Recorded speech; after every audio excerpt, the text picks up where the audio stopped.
Nak tobat ni kena mengaku diri berdosa. Ya Allah, contohnya seorang mencuri, seorang tu minum arak, seorang tu berzina, na'udzubillah min zalik. Ini semua dosa besar yang perlu kita kena mengaku. Jadi bila mana kita berdosa, kita kena kata, ya Allah, aku berdosa, ya Allah, kena mengaku. Lepas tu bila mana kita mengaku, kita kena menyesal. Kita kena menyesal kita buat dosa. Allahumma salli ala Sayyidina Muhammad. Bila kita menyesal, yang keempatnya, kita mesti berazam untuk meninggalkan dosa. Dengan makna kita kata, aku tak mau buat dah.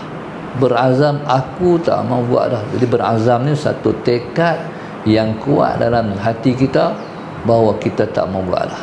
Jadi kalau kita memenuhi tiga-tiga syarat ini, ketika mana kita berdosa, barulah dia panggil taubat. Taubat itu taubat yang paling sempurna sekali, yang disebut dengan taubatan nasuha, taubat yang bersih, taubat yang suci. Tapi macam mana kalau kita tak dapat melengkapkan tiga syarat tadi? Wajib juga bertaubat. Taubat kita pada tiga itu namanya taubatan naqisah, taubat yang tak cukup syarat, taubat yang kurang. Wajib juga. Sebab Allah Subhanahu Wa Taala, taubat pengampunan itu duduk di tangan dia. Tapi pertama mesti ada syarat tu, mesti ada. Hak satu tu menyesal. Menyesal mesti ada. Sekalipun nak azam tak mau buat tu, hak tu tak kuat, tapi menyesal itu mesti ada. Pasal apa aku buat lah. Menyesal itu mesti ada. Kalau kita melengkapkan tiga syarat ini, Allahumma salli ala Sayyidina Muhammad.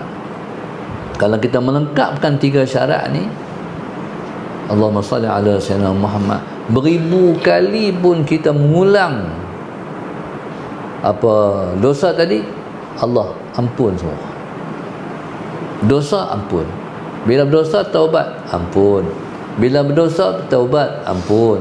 Bila berdosa lagi bertaubat, Allah ampun. Sebab tu Tuhan ni innahu huwat tawwab. Dia Tuhan yang maha menerima taubat. Kita ni boleh tahu tu kalau orang buat kat kita. Sekali buat memang kita tak maaf dah kot. No. Lepas tu ulang buat pula. Lepas tu minta maaf buat lagi. Tak boleh, kita mungkin tak maaf lah. No. Itu kita. Tapi Allah Subhanahu Wa Taala memaafkan, mengampunkan kita.